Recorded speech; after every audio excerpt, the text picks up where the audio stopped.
Hi, in the previous two videos, I used the example of this online sales report that is generated dynamically based on my selections in this tab. But let's say I want to generate an individual report for each of the different websites in my database. And I want to vary the date range of the report for certain websites because they've been operating for less time.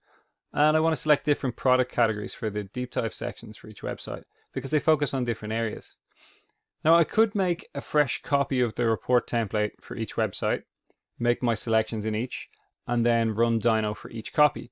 That would be totally fine, but it could become pretty time consuming in situations where you're looking to put together a lot of different variations of a report.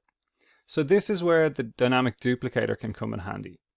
So using the dynamic duplicator, I can generate a form based on any report template that has been built using the Dyno dynamic SQL for sheets structure. And then I just have to fill out a row of that form for each new variation of the report that I want to generate. So let me show you what that looks like in action. Here we have a dynamic duplicator form that I've generated based on the online sales report, which I've already filled out for 3 new variations of the report to be generated. So I'll just explain that form quickly. So in row 9 here, we have the names of each script along with each key that needs to be replaced by a dynamic element in order for the scripts to run.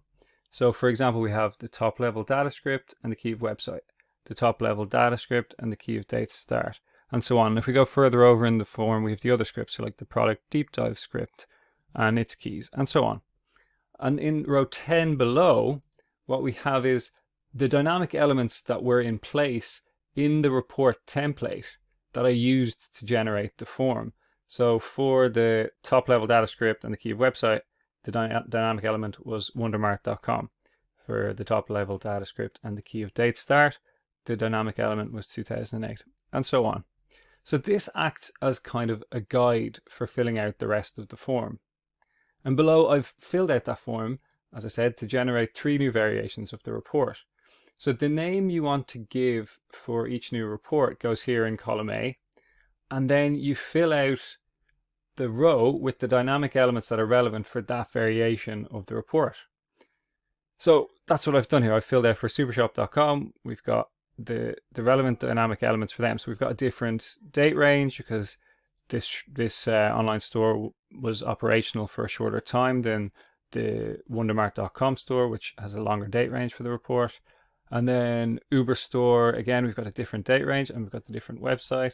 So we've got the different dynamic elements needed to generate each variation of the report filled out in the form. And then all we have to do is take the URL of this dynamic duplicator spreadsheet, open up our Dyno app, pop the URL in here, and click run.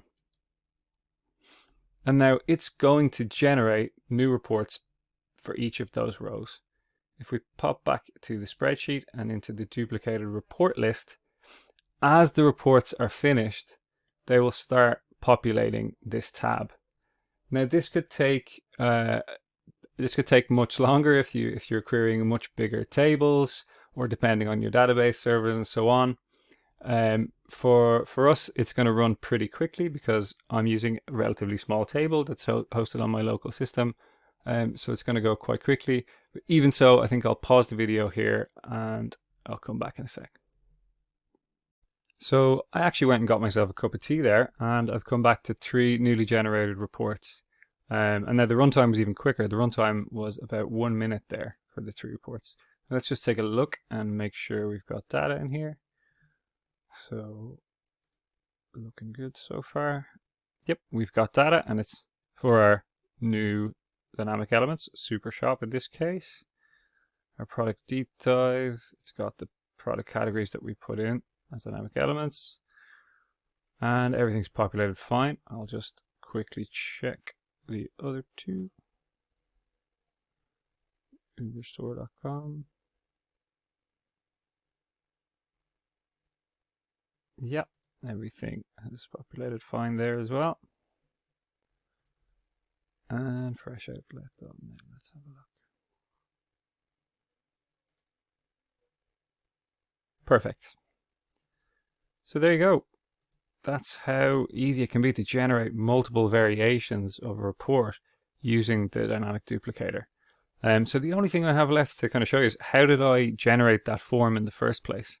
So I'm going to take a step back in time here and show you that.